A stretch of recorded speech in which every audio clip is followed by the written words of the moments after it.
दार्चुलाको वारी र पारीको डेडमेन ढलान चाहिँ भोके हजार हात्ती चले बजार। सरकारको 1 रुपियाँ बिना दार्चुलामा बन्यो ऐतिहासिक झलुङ्गे पुल। अब उद्घाटन हुन बाँकी, थोरै काम बाँकी। भिरमा ज्यान फालेर श्रमदान गर्ने ती भगवान रूपी श्रमदाताहरूलाई पनि र देशलाई माया गरी आफूले खाई नखाई बचाएर आर्थिक सहयोग गर्ने सम्पूर्ण सहयोगी दाताहरूलाई लभ नेपाल भोइसको तर्फबाट हार्दिक सलाम। 1 रुपियाँ तलब र ज्याला नलिई आफ्नो घर परिवार र सुख सुविधा छोडेर फोन समेत नलाग्ने र स्वास्थ्य उपचार नपाइने बाँदर लड्ने भिडमा देशका लागि ज्यान जोखिममा राखेर अहोरात्र श्रमदान गर्ने ती समस्त महान श्रमदाताहरूलाई उच्च सम्मान र कडा सलाम। सत्य ओकल्ने कडा सुरुवात। जय देश नेपाल। लामो समयको ग्याप अन्तरालपछि आज फेरि हामी एउटा विशेष र विश्वसनीय कडा समाचार लिएर उपस्थित भएका छौँ। हात्ती चले बजार कुद्दा हजार। अनेकौं अल्छी र कामचोर मानिसहरू जो सधैँभरि अर्काको कुरा काटेर अर्काको चियो चर्चामै विपोसका भन्ने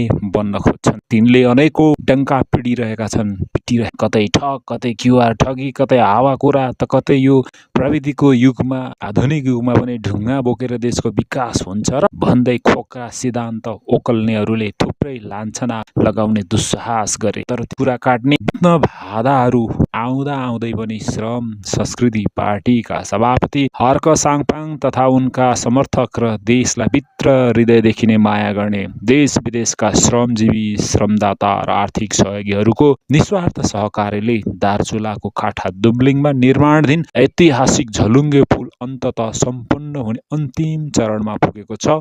भोलिबाट